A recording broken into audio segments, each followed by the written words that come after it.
Fala pessoal, vamos começar agora mais um MatrizCast, o primeiro MatrizCast de 2023, da terceira temporada. Vamos para nossa terceira temporada e eu duvido que vocês adivinhem o tema que a gente vai falar hoje aqui. Vamos falar nada mais, nada menos sobre educação novamente, afinal esse tema é super importante, é o objetivo, do MatrizCast, trazer, opiniões sobre educação, trazer profissionais de educação e a gente debater aqui grandes ideias. Então vamos começar a nossa terceira temporada aqui com uma convidada super especial, a Giulia Loreto, ela que é designer instrucional, hein? Gravem bem que ela vai inclusive nos explicar um pouco sobre essa profissão tão importante e super conectada com a educação. Então hoje a gente vai falar sobre um pouco de metodologia de ensino, várias formas como a gente enxerga a educação e como a gente pode, aí trilhar novos caminhos e como isso pode ser super importante para você, nossos ouvintes aqui. Então seja muito bem-vinda, Giulia. Um prazer recebê-la aqui no MatrizCast. Obrigada, Fábio. Obrigada pelo convite. Fico bem feliz, Então, hoje nossa conversa vai render. A gente vai falar de educação, vai explicar o que é um DI, Então, vai ser bem bacana. Sim, sem dúvida, vai ser muito bom e inclusive agora, pra gente começar e a gente se conhecer, o pessoal, os nossos ouvintes entenderem um pouco até da sua profissão, eles têm que entenderem quem é você e como você se conectou com a educação, Giulia? Eu tava te falando agora que eu, nesta fase da minha vida, eu estou migrando um pouco para a educação, então a educação para mim não foi uma escolha lá de trás.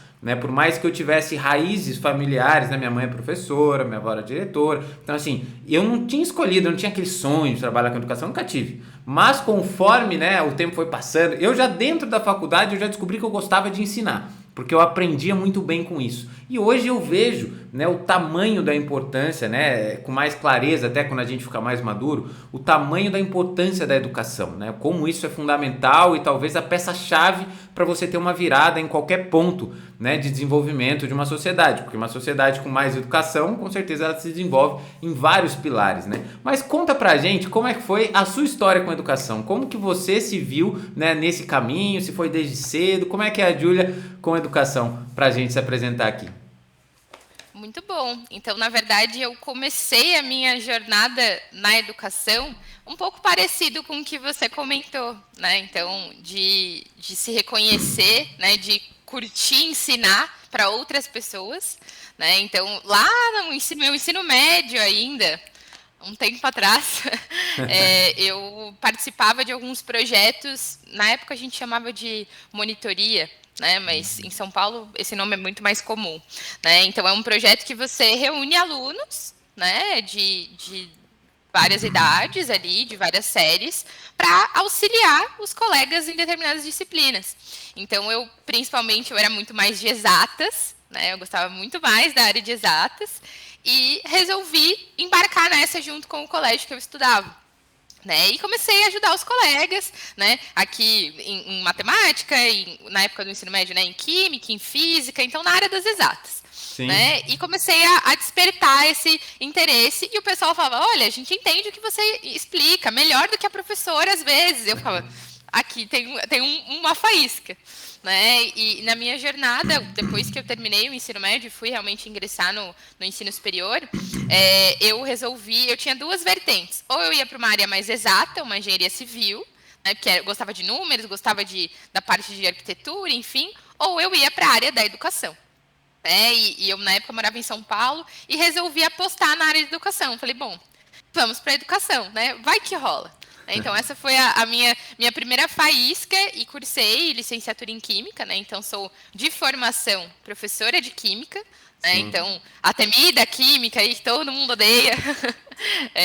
Muito. Eu tive tanta dificuldade nessa matéria, sabe que eu gostava, tanto que a minha escolha profissional era para ser engenheiro químico, olha como eu estava perdido.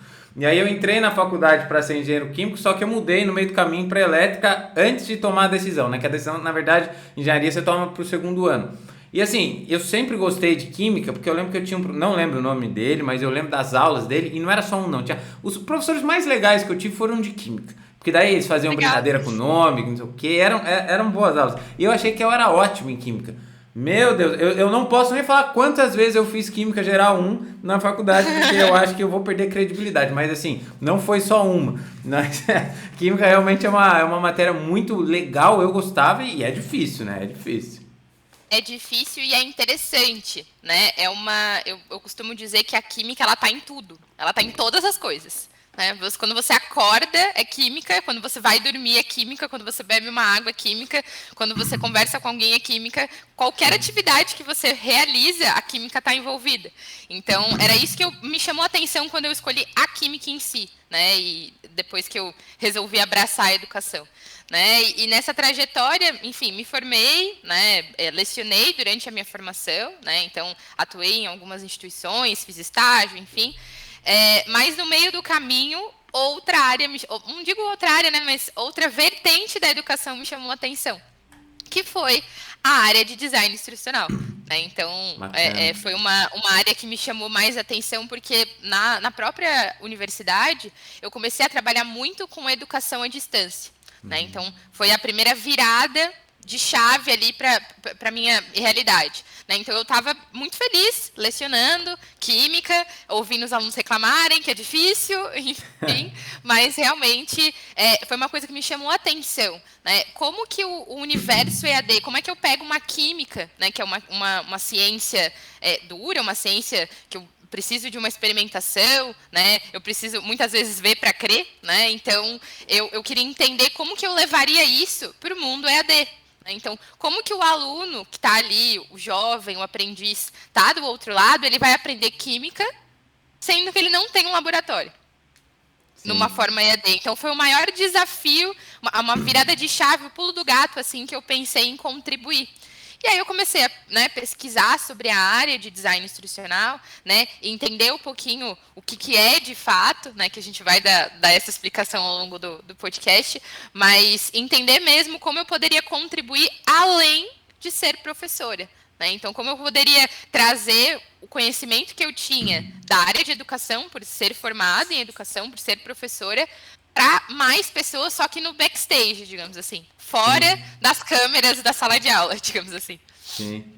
E você, essa parte, quando você fala de educação à distância, Júlia, é interessante, mas ela veio antes, né, de 2020, com a pandemia. Você já tinha essa experiência à distância ou você meio que foi forçada a situação? Como é que foi?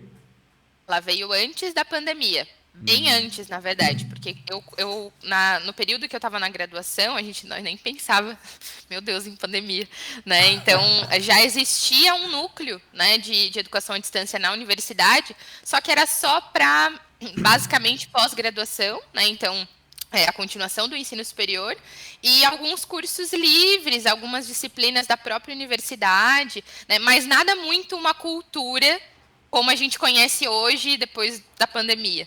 Né? Então, foi realmente diferente. Né? Eu tive essa percepção, eu olhei e falei, eu acho que eu quero conhecer mais um pouquinho desse mundo. Não tinha uma visão de que talvez isso ia para ficar mesmo, né? Ia crescer, mas não na proporção e na realidade que foi a pandemia.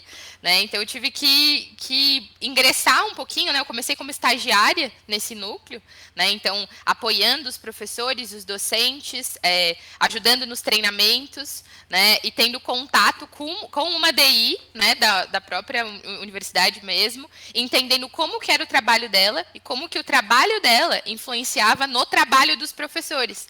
Né? Porque muita gente pensa que quando a gente vai para o ensino EAD, né, é só você pegar lá o conteúdo que eu dou na minha sala de aula e jogo ali no ambiente e segue firme. E não é bem assim. Né? Então, essa foi a principal virada de chave. Entender o que os professores também precisam, né, de capacitação, precisam, né, compreender como fazer essa transição do presencial para a distância, né, para o ambiente virtual ou para o ensino híbrido, por exemplo. Né? Então, entender qual é a demanda do lado deles e tentar auxiliar para que isso seja feito da melhor forma.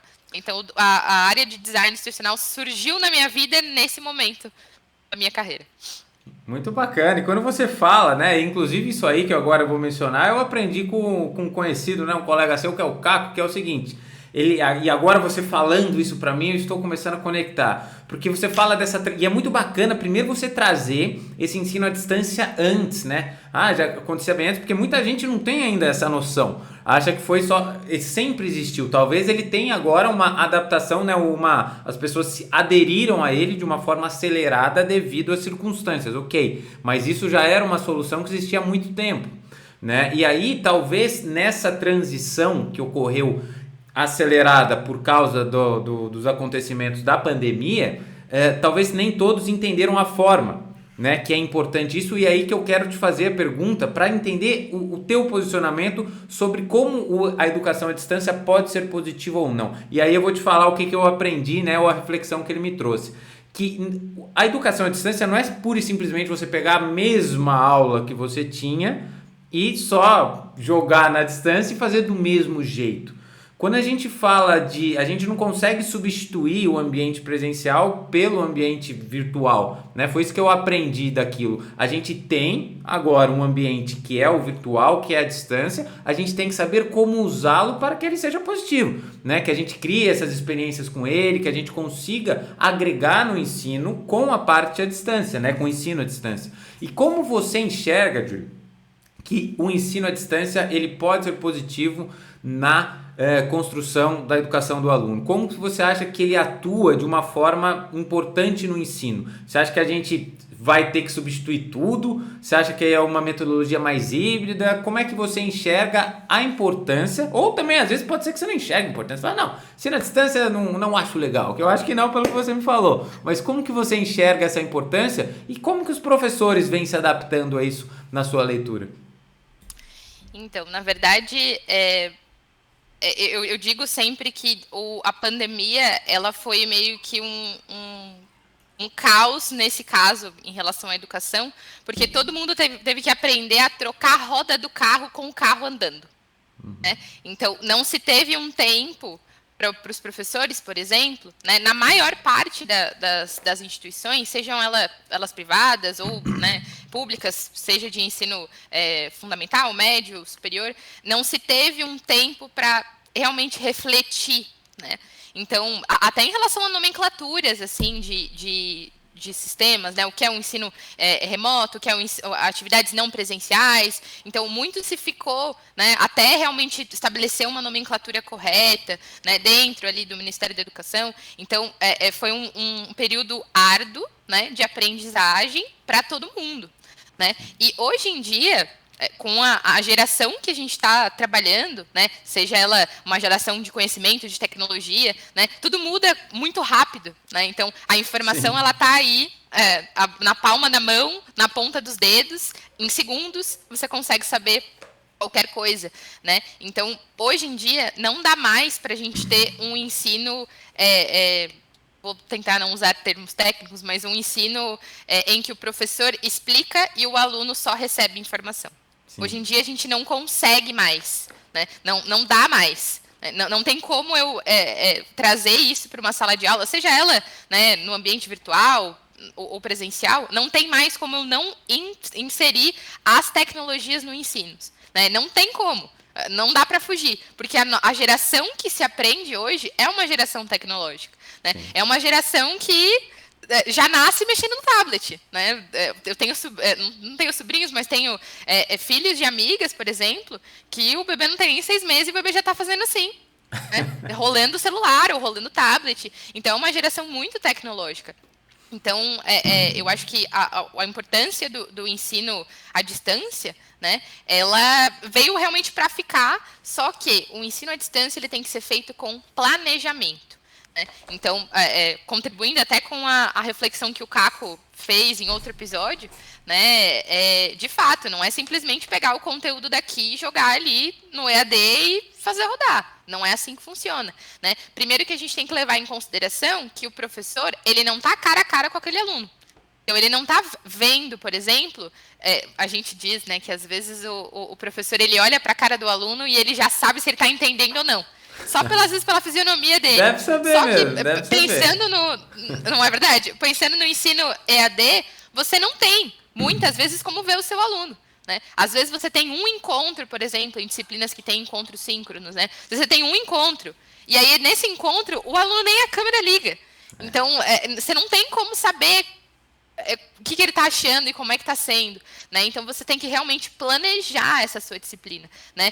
Estruturar os conteúdos de modo a levar em consideração as diferentes aprendizagens, né? Então, tem muitas pessoas que são mais visuais, né? Tem muita gente que gosta de consumir conteúdo ouvindo, né? Provavelmente os ouvintes do nosso podcast são nesse tipo, né? Tem gente que gosta de leitura, de livros, tem gente que gosta de esquema, tem gente que gosta de interativo, tem gente que gosta de objetos 3D, então a gente tem que levar em consideração a experiência do aluno. Eu acho que o EAD está muito linkado com a palavra experiência. Né? Você não pode simplesmente jogar o conteúdo, você tem que pensar nessa trilha. Né? Como que o aluno vai trilhar esses conteúdos sozinho? Né? Porque muitas vezes ele vai estar sozinho. Aí ele pode ter apoio de um tutor, ele pode ter apoio até do próprio docente, da disciplina, do curso, enfim. Mas como que ele vai trilhar essa jornada de conhecimento sozinho? Sem você, professor, estar ali na sala de aula. Então, na verdade, no EAD, a gente troca um pouco os papéis. Né? A gente sai de um ensino onde o professor é o detentor do conhecimento, é a pessoa que passa todo o conteúdo e o aluno só escuta. Escuta, reproduz, faz aqui. A gente sai desse modelo e vai para um modelo onde o aluno ele é o protagonista do seu conhecimento. Então, o professor ele vai estar ali para guiar, né, para direcionar o seu conhecimento, a sua busca por conhecimento, mas, de fato, o aluno é quem vai ser o protagonista. A minha mãe, já há muito tempo, cantava essa bola. A minha mãe é da área de RH, né, e ela trabalhava muito com treinamento e desenvolvimento. Né? Então, treinamento de pessoas, né? Enfim, uma área de gestão de pessoas. E ela sempre falava isso, olha, filha, não interessa onde você vai estudar. O que interessa é se você vai buscar o conhecimento ou não. Então, nessa época, isso, década de 90, ela já falava isso, que não se falava em protagonismo discente, não se falava em uso de TEDx, né, de tecnologias digitais da informação e comunicação, não se falava sobre isso tão fortemente como se fala hoje, até por conta da geração. Então, naquela época já se tinha essa visão de que você é o detentor do seu conhecimento. O professor, ele está ali, ele vai te direcionar. Mas ele não vai ser um cara que vai ficar te falando ali, ó, química é isso, matemática é isso, você faz assim. Não, você tem que ir atrás. Né? Inclusive, se me permite, vou pegar um gancho. Né? O meu trabalho de conclusão de curso, né, foi justamente pensando, isso antes da pandemia ainda, né? Pensando muito nesse protagonismo, né?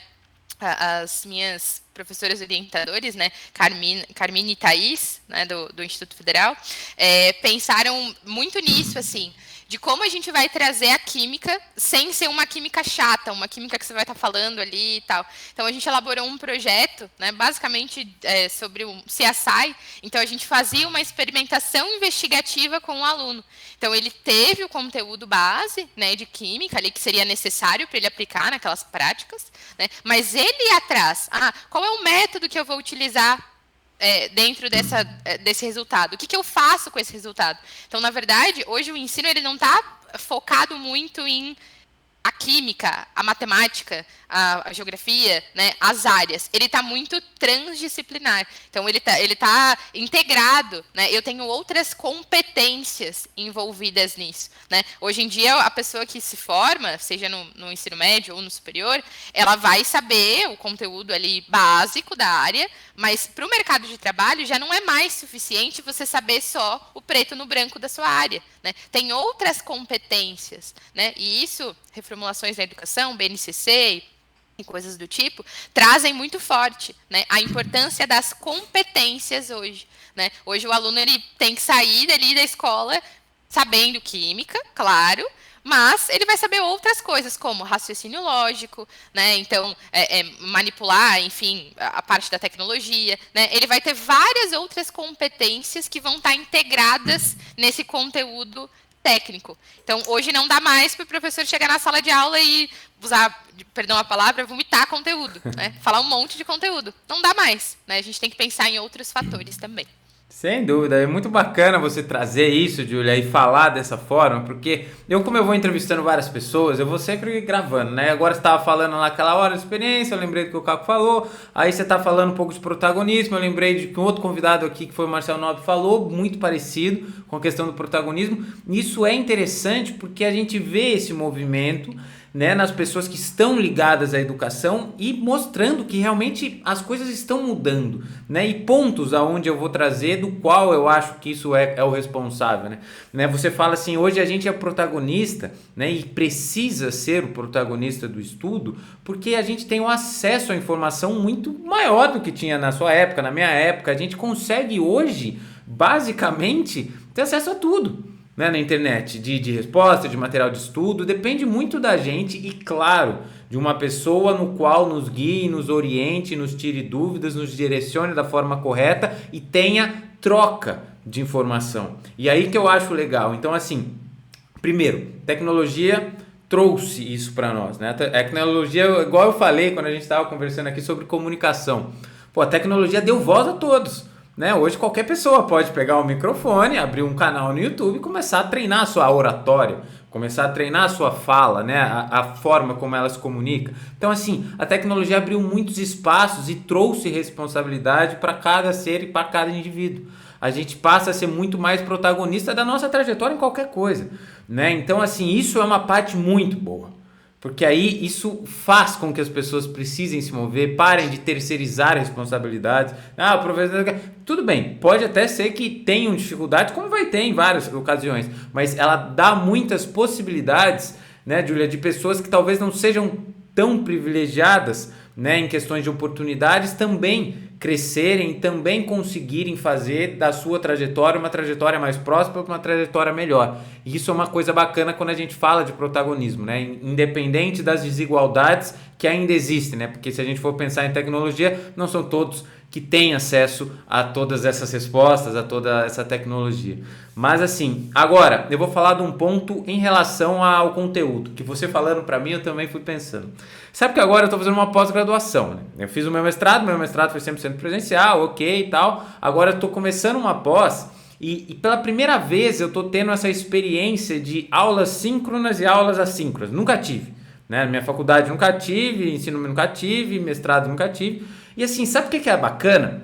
Porque todo o conteúdo teórico, ele é de aulas gravadas. E aí depois a gente vai para uma sala de aula semanal e debate sobre isso, passa uma aula, mas assim, você já está pronto para a aula, sabe? Você já tem até as dúvidas antes da professora começar, porque você já consumiu aquele conteúdo, você não está aprendendo, você está tentando aplicar.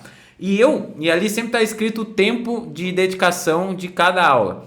Eu demoro 3 vezes mais do que está lá em qualquer aula. Tinha uma aula esses dias que estava escrito 6 minutos, eu demorei quase 1 hora. E assim, eu entendi que isso é um problema, certeza, assim, ó, que muita gente já passou por isso, que é o seguinte, quando você está na aula que tudo acontece ao vivo, o professor vai te ensinar, e aí no final da aula, por exemplo, ele dá um exercício e tudo mais. Mas pode ser que eu e você, assim, na mesma aula, você aprenda o que ele fez lá nos 10 minutos, que é o tempo dele, por exemplo, para você ok, até sobrou, e para mim, que sou um cara que vou mais devagar nessa parte, eu fico completamente perdido quando ele chega no exercício, porque eu não absorvi ainda, o meu time de absorção de matéria e conteúdo pode ser que seja diferente do seu. E com certeza as pessoas têm essas diferenças, né? É que eu percebi isso por causa do número indicado, você falando do conteúdo online e o tempo que eu demoro. Então eu sou uma pessoa que, ainda bem que eu sou estudioso, porque eu realmente preciso estudar muito, né? Eu não sou uma pessoa que olho e vou rápido e tá tudo certo. Não, eu preciso me dedicar e tá tudo bem. Eu vou me dedicar o quanto eu for preciso e consumir esse conteúdo. Então eu acho que isso foi um dos pontos que é importante desta parte, né, de ter também o conteúdo às vezes não presencial ali, ter um ensino à distância, quando você consegue dar mobilidade e praticidade para o aluno, né, já que ele é o protagonista, ele precisa começar a adaptar aquilo dentro da rotina dele, né, e conseguir consumir esses conteúdos de uma outra forma, né, no seu tempo. Então isso eu acho uma coisa que eu acho super importante. Agora, Júlia, antes da gente entrar na parte aí sobre o DI, que você vai explicar pra gente, eu queria entrar exatamente neste ponto de metodologias, porque o que a gente está falando aqui é uma metodologia de ensino, né? Tem educação à distância, ensino presencial, tudo mais.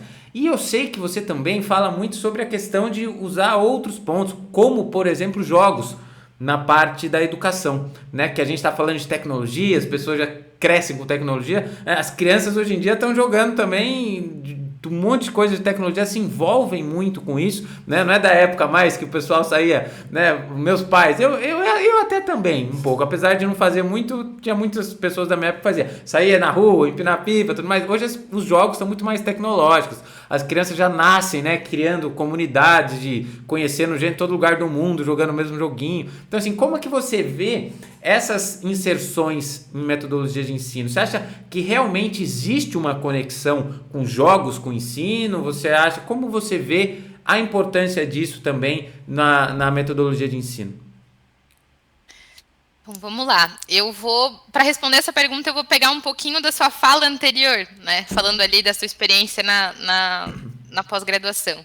Né? O curioso, o bacana, né? Você falando, eu levo mais tempo para estudar um conteúdo, né? Ele está 6 minutos, que provavelmente é a duração do vídeo, ou a duração da leitura do conteúdo em texto, né? E você leva, sei lá, 1, 2 horas para poder fazer todas as suas anotações e compreender o que o professor está falando ali naquele vídeo, né?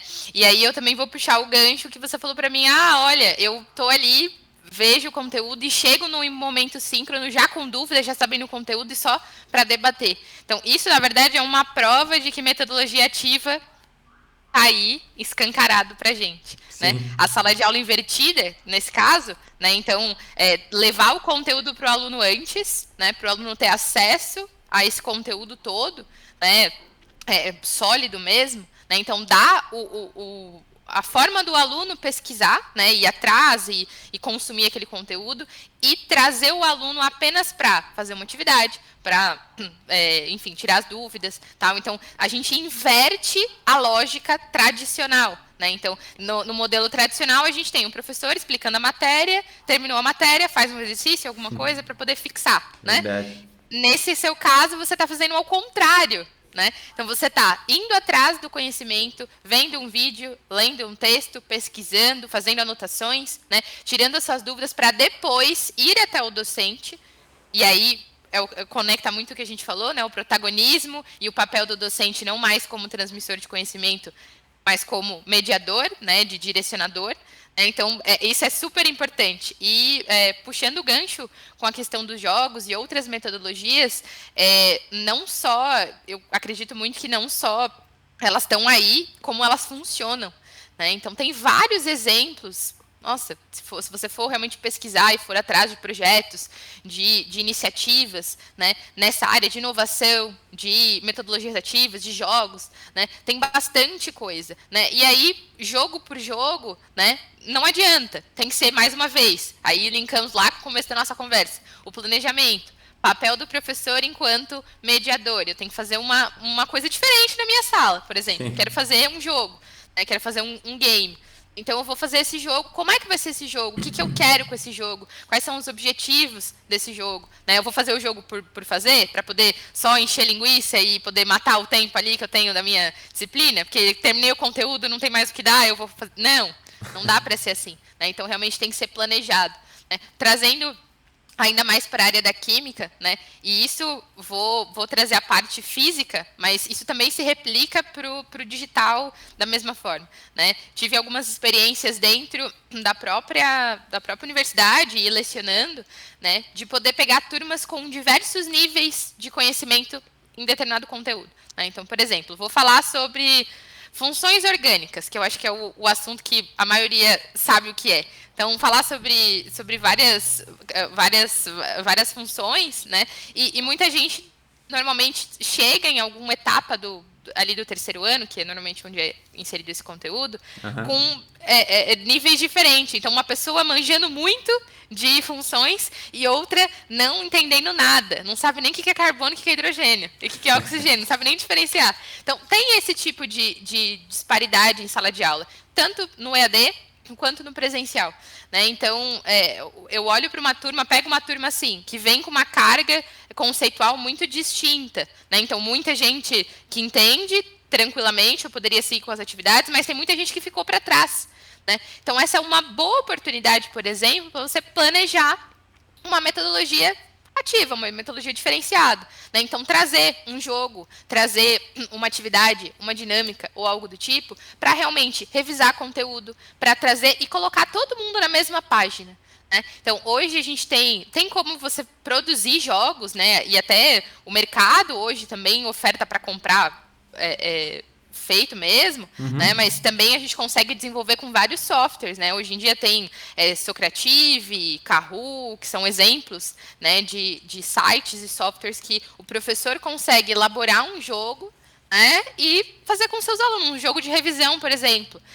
Pré-prova. Vai ter que ter uma prova, por exemplo. Eu não vou passar uma lista de exercício, porque aí todo mundo vai fazer, meu Deus, que chato. Não, eu posso trazer um Kahoot, uma atividade no Kahoot. O Kahoot, na verdade, é o que eu mais gosto de todas que eu utilizo. Depois, até se você puder deixar em algum lugar, não sei. Vou deixar nos links. Links importantes, né? Ele é um site que você consegue planejar atividades bem bacanas. Então, dá para você fazer uma competição sobre um conteúdo, né? Então, é toda uma interface voltada para a gamificação. Né? Então, uma interface voltada para jogos, uma interface atrativa, né? Porque aí o aluno não vai ficar só clicando em um botão, ele vai ver a competitividade, ele vai ter a disputa, que é saudável, né? Dentro dos limites necessários. Né? Então, é super importante trazer esse tipo de coisa para o ensino. Né? Se você for pesquisar assim, em relação a estudos, né? Se você pegar uma sala de aula que tem um ensino tradicional, não que seja ruim, né? A gente não pode... Eu tenho um professor Luciano Dias, que ele sempre fala, não dá para a gente criticar o ensino tradicional porque viemos dele. Né? Senão, a gente não estaria aqui fazendo tudo isso que a gente faz hoje. Né? Mas ele, sozinho, né? Uma aula expositiva dialogada, que é o que a gente chama, né, termo teórico, chegar na sala de aula e falar, não é ruim. Né? Mas não dá hoje para ser só aquilo. Então, inserir esse tipo de metodologia, atividades diferenciadas, né? Trocar, então, usar a sala de aula invertida, usar a aprendizagem em pares, né? Então, várias outras metodologias que estão aí, que são para ser utilizadas dentro da sala de aula, isso em sala de aula e no EAD também, né? Mas, mais uma vez, planejamento é a base de tudo. Né? Se você tem um bom planejamento, se você sabe onde você quer chegar, tudo fica mais fácil, seja no presencial ou no EAD. Muito bacana, Júlio, você falar exatamente. Eu não conheço, eu vou colocar essa plataforma aí do Kahoot, né, para o pessoal acessar. Quem sabe alguém, né, quer começar a testar, ver as coisas. Eu conhecia e uso, né, mas aí é mais para as crianças, que é o Scratch, que é uma criada no MIT, que é mais para ensino fundamental, talvez ali para um pré-adolescente, né? Apesar de que eu uso, né? Então eu já não sou nem um pré-adolescente. Eu já ia puxar o Scratch. O Scratch é uma ferramenta sensacional e eu ia além. Não é só para criança. Aquela ferramenta é uma ferramenta, meu Deus, ela é perfeita, assim. Ela traz todo um embasamento assim de raciocínio lógico, de programação, né? Que o aluno ele aprende programação sem saber que ele está aprendendo programação. Né? Ele aprende a montar, por exemplo, um joguinho sem usar uma linha de código, né? Uma linha de programação. Né? Então, isso, até no ensino médio, no ensino superior, funciona também. Né? Atividades com o Scratch, então você está incentivando o aluno a ter um raciocínio lógico, e aí conecta o que a gente disse antes, né? As competências no mercado de trabalho hoje, né? Então, você pode sim expandir o Scratch para mais, além das crianças, é super útil também. Sim, sem dúvida. E eu, né, eu estudo programações, aquelas que de código preto, né, código escrever e tudo mais. Né? É a mesma coisa. É o que você falou, só que ali, em vez de eu escrever a palavra ali, que eu vou colocar o comando, eu pego um bloquinho. E aí vou juntando e dá o resultado, né? A gente consegue fazer coisas muito similares. Óbvio que umas têm limitações, mas assim, é a mesma coisa que programar e ensina um raciocínio lógico, que é outro debate, né? Talvez fique para um outro podcast, mas a necessidade, dentre tantas habilidades que você citou, da pessoa entender como é que funciona a tecnologia, dela ser também um profissional tecnológico, né? Os jovens hoje serão profissionais tecnológicos no futuro, porque não tem como fugir. Né? E quando eu falo profissionais tecnológicos, eu não estou falando programadores, eu estou falando profissionais que usam da tecnologia no seu trabalho. né? As pessoas que têm ferramentas tecnológicas no seu trabalho, que entendem o que é uma automatização de processos, né? Que conseguem ser mais efetivas em diversas fases utilizando ferramentas tecnológicas, não sendo só a criadora, mas sendo a pessoa que utiliza e consegue fazer uma vantagem disso. E agora, você falando, né, para a questão, a gente deixou para a última perguntinha, para agora para o seu recado final, Júlia. Eu gostaria que agora você deixasse, né, um recado final para os jovens, né, sobre como você acredita, né, dessa importância do protagonismo, ou seja, o que você gostaria de dizer para eles, e também como você incentivaria os nossos ouvintes também a buscar trabalhar na área de design instrucional? Você acha que ela vai crescer? Você acha bacana? Como é que você diria aí? Porque você sabe que aqui o objetivo é a gente mostrar, né, profissões, mostrar caminhos, né, que os jovens, além de debater sobre educação, entendam que, pô, eu gosto de educação. Será que não é um bom caminho para eu trilhar também, trabalhar com isso? Então, o seu recado final, Júlia, para você aí falar para os nossos ouvintes e também dizer aí o que você acha sobre a educação para eles. Então, eu vou primeiro começar falando um pouco de DI, né? O que é DI, o que é design instrucional, né?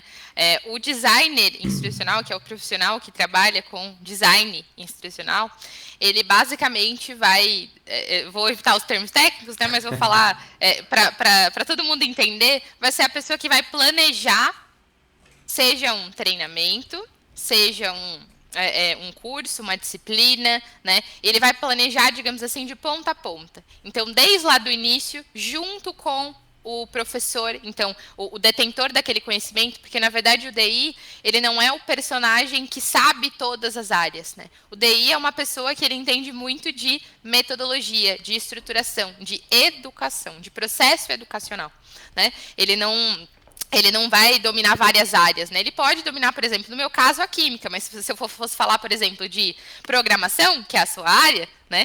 Eu não saberia fazer absolutamente nada. Então, eu precisaria de um professor, nesse caso, autor, né? Que fizesse uma curadoria de conteúdo, uma estruturação desse conteúdo para que eu, designer instrucional, veja esse conteúdo e fale, ok, vou dar uma olhada para o meu público-alvo e vou ver como que esse conteúdo bruto, que a gente chama, né, o conteúdo escrito, né, o conteúdo ali duro mesmo, de livro, de artigo, enfim, como que isso vai ficar mais palpável para aquele aluno que vai estar ali consumindo aquilo, né? Seja de forma presencial, num treinamento, num curso, enfim, ou híbrido, ou até EAD mesmo, né? Como é que ele vai ter essa jornada com esse conteúdo?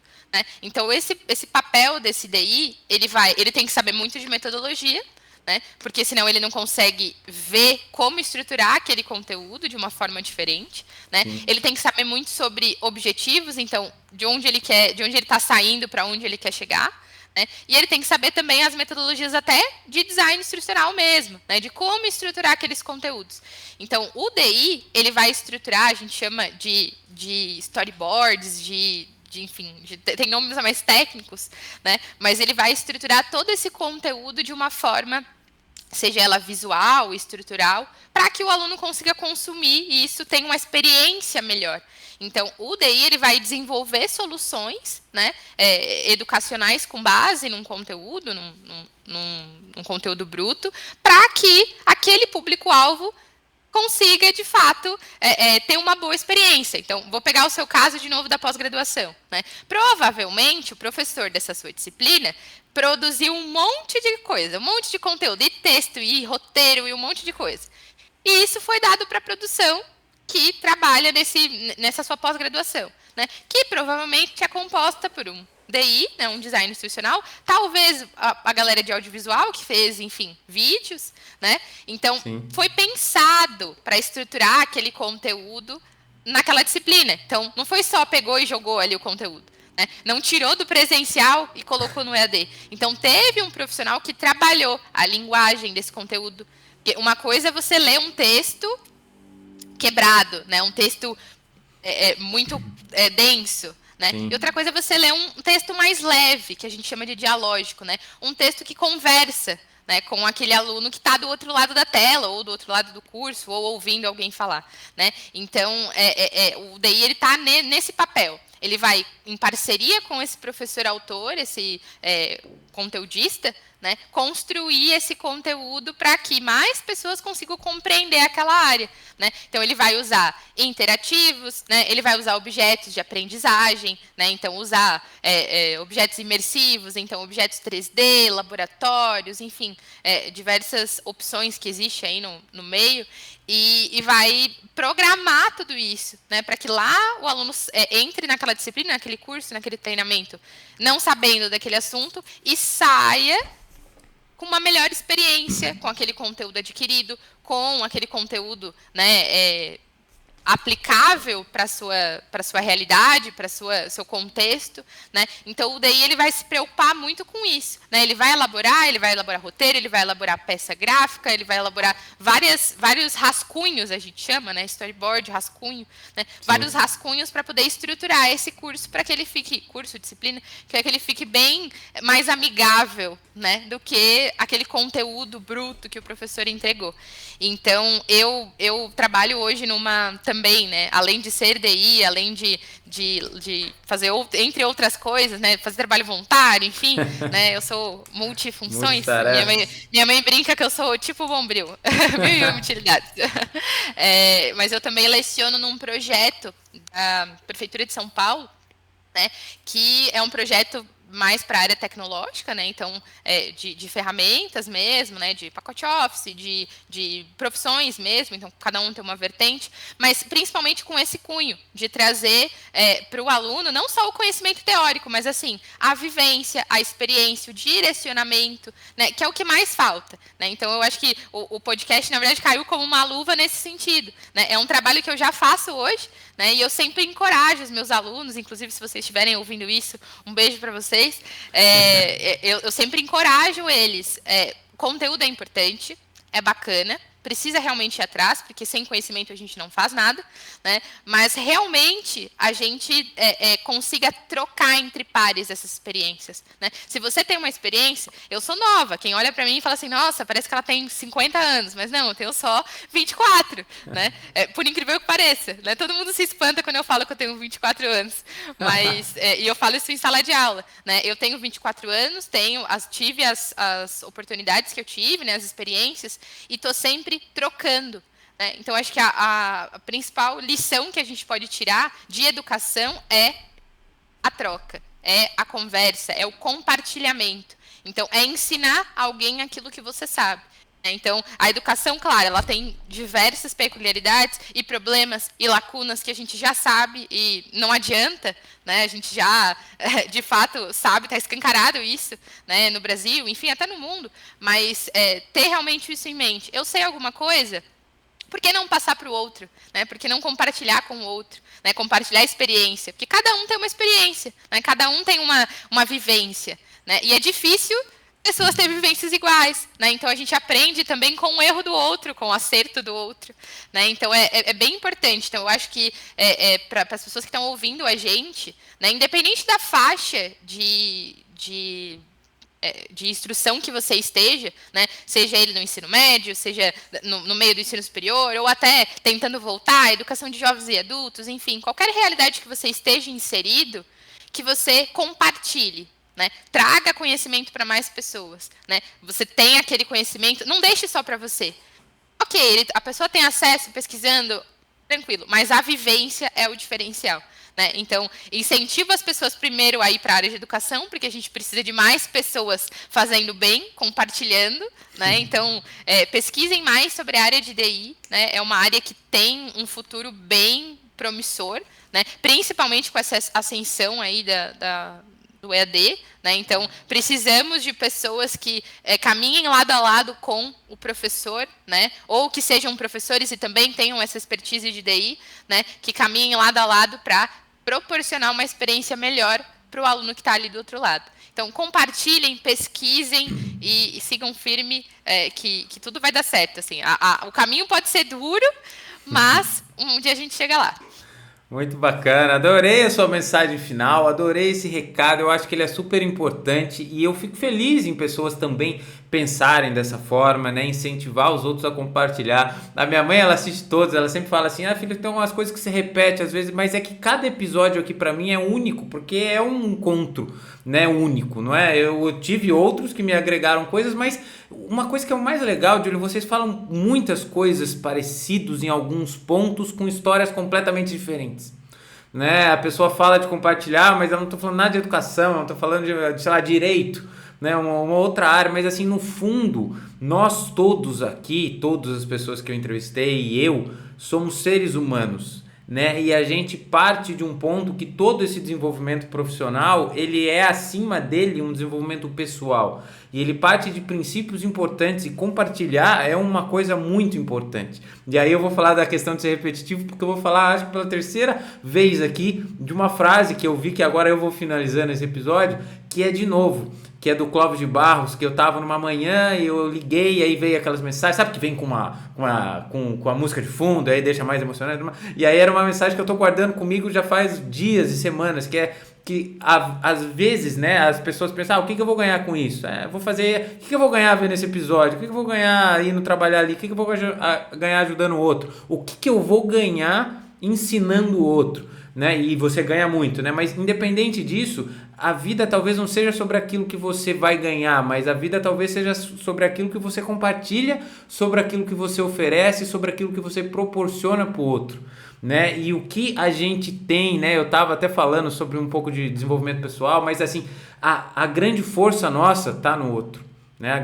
Grandes sentimentos que a gente tem tá no outro. Então ajudar e compartilhar a sua mensagem final e faço delas as minhas também. E gostaria muito de te agradecer, Júlia, por esse episódio incrível aqui que a gente teve, sobre esse debate sobre educação. Deixo sempre as portas abertas aí, quem sabe a gente não pode gravar outra vez, falar sobre mais coisas e muitíssimo obrigado pela sua participação, Júlia. Foi um prazer enorme, eu aprendi demais, tá cheio aqui, já temos um capítulo aqui para você no meu livro, que vai ser o MatrizCast. Então, muito obrigado, Júlia, pela participação. Obrigado demais.